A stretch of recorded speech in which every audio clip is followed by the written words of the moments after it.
আসসালামু আলাইকুম সবাইকে, কেমন আছে সবাই? আশা করছি সবাই খুব ভালো আছে। আলহামদুলিল্লাহ আমি খুব ভালো আছি। তো গত দিনের ভিডিওটা তোমরা দেখেছিলে যে আমরা এসি কিনতে গিয়েছিলাম, আমি, গুবলু, আমার দুলা ভাই আর আমার দুলা ভাইয়ের দুটো তিনটে ফ্রেন্ড। তো সেই ব্লগটারই একটা পরের পার্ট, মানে সেকেন্ড পার্ট হিসেবে বলতে পারো এটা। তো এটা একটা খাওয়া দাওয়ার পার্ট। ওটা ছিল এসি কেনার মানে ব্লগ, আর এটা হলো খাওয়া দাওয়ার ব্লগ। তো আমরা যেদিন গিয়েছিলাম না সেদিন মোটামুটি মোটামুটি বলবো না, ভালোই গরম তখন পড়ছিল। এটা ভিডিওটা কিন্তু অনেক আগের, মানে এপ্রিল মাসের বেশ ফার্স্ট মানে মিডিলের টাইমের ভিডিও। তো আমরা দেখেছো নিশ্চয়ই গ্রেট ইস্টার্নে গিয়েছিলাম এসি কিনতে। তো আমাদের এসি কিন্তু অলমোস্ট কেনাকাটা কমপ্লিট। তো ভিডিওতে টুকটাক যে ক্লিপগুলো দেখছো এগুলো নিশ্চয়ই আমার আগের ব্লগে দেখেছো তোমরা। তো ভাবলাম কিছু কিছু ক্লিপ অ্যাড করে দিতে। আমাদের এসি কেনার পরে আমরা কিন্তু চলে আসলাম একটা, কি বলে ওটাকে, হোটেল, মানে ছোটোখাটো একটা হোটেলে। হোটেলটা কিন্তু খুব বড়, কোনো দামি দামি হোটেল না। হোটেলটা তোমার হিমালয় রেস্টুরেন্ট আছে না, মানে মালঞ্চ যে হিমালয় রেস্টুরেন্ট, সেই হিমালয় রেস্টুরেন্টের ঠিক একদম ডান সাইডে তোমার এই হোটেলটা।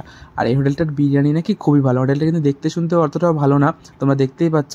কিন্তু আমি এখানকার বিরিয়ানিটা টেস্ট করলাম, আর এই দাদারাই বলছিলেন যে এখানকার বিরিয়ানি নাকি খুবই সুন্দর টেস্ট। তো প্রথমে আমি মনে মনে মনে ভাবছিলাম যে এমন একটা জায়গায় কেমন খেতে হবে তার ঠিক নেই, টেস্ট ভালো হবে কিনা ঠিক নেই। কিন্তু আমি সম্পূর্ণ ভুল ছিলাম। এখানকার বিরিয়ানি এত টেস্টি ছিল, এত টেস্টি ছিল এই গরমের মধ্যেও। আমি তো ভাবছিলাম যে নিশ্চয়ই ভালো হবে না, টেস্ট কেমন হবে সেই নিয়ে খুব একটা সংশয়ের মধ্যে ছিলাম। কিন্তু বিশ্বাস করে বিরিয়ানির টেস্ট খুবই সুন্দর ছিল। আমি তোমাদের সব কিছু মানে খুলে দেখাচ্ছি, আমি খুলে বলছি। তো ডাবল মিনিং ওয়ার্ড হয়ে গেল। তো একদম বিরিয়ানিটা একদম গরম গরম ছিল। আর আমি নিয়েছিলাম বিফ বিরিয়ানি। তো মাংসটা যেমন গলে গেছে, যেমন কাদা মতো দেখতে পাচ্ছ, একদম কাদা মতো নরম, মানে মাংসটা হাত দিয়ে ধরতেই ছাড়িয়ে যাচ্ছে, এতটা নরম।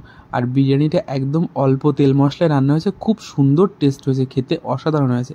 সত্যি আমাকে যদি রেটিংস দেওয়া হয় 10-এর মধ্যে, তো আমি একে 10-এর মধ্যে 10 দিয়ে দেবো। আমি এর মধ্যে 1 নম্বরও কাটতে পারলাম না। আর শসাটার সাথে এত সুন্দর লাগছিলো বিরিয়ানিটা, তোমাদের সাথে কি বলবো। আর এখানে আলুটা দেখতে পাচ্ছ কত সুন্দরভাবে, মানে আলুটা সব কিছু মানে এত সুন্দরভাবে রান্না হয়েছে, মানে পাকটা এত সুন্দরভাবে হয়েছে, তো বলার কথা না। আর ওরা কিন্তু আলাদা চিকেন, মানে সরি, বিফ কষা, মানে কষা গরুর মাংস নিয়েছিল। তো আমি কষা গরুর মাংস নিই না, আমার জাস্ট এটা খেয়ে পেট ভরে গেছিলো। আমি কোনো দিন ফুল প্লেট বিরিয়ানি খেতে পারি না, কিন্তু এই দিন আমি বিরিয়ানিটা ফুল প্লেট খেয়ে নিয়েছিলাম, মানে এতটাই টেস্টি হয়েছিল। আর আমি যখন ভয়েস ওভার দিয়েছি আমার মুখে এখন লিটারালি আমার মুখে পানি চলে এসছে, এত টেস্টি ছিল বিরিয়ানিটা। তো ওই দোকানটা তোমাদের একবার দেখিয়ে দিই, দোকানের নামটা তোমাদের একবার দেখিয়ে দিই। আমাদের খাওয়া দাওয়া কিন্তু কমপ্লিট। দেখতে পাচ্ছ দোকানটা কিন্তু, এই যে দেখতে পাচ্ছ এই দোকানটার মালিক, উনি মানে ক্যাশে বসেছিলেন, জানি না মালিক কিনা। আর আমাদের খাওয়া দাওয়া কিন্তু কমপ্লিট। ওই দেখা যাচ্ছে হিমালয় রেস্টুরেন্ট। আর এই হলো তোমার এটা মানে হোটেলটার নাম, একটা মুসলিম হোটেল, রুবাইয়া মুসলিম হোটেল।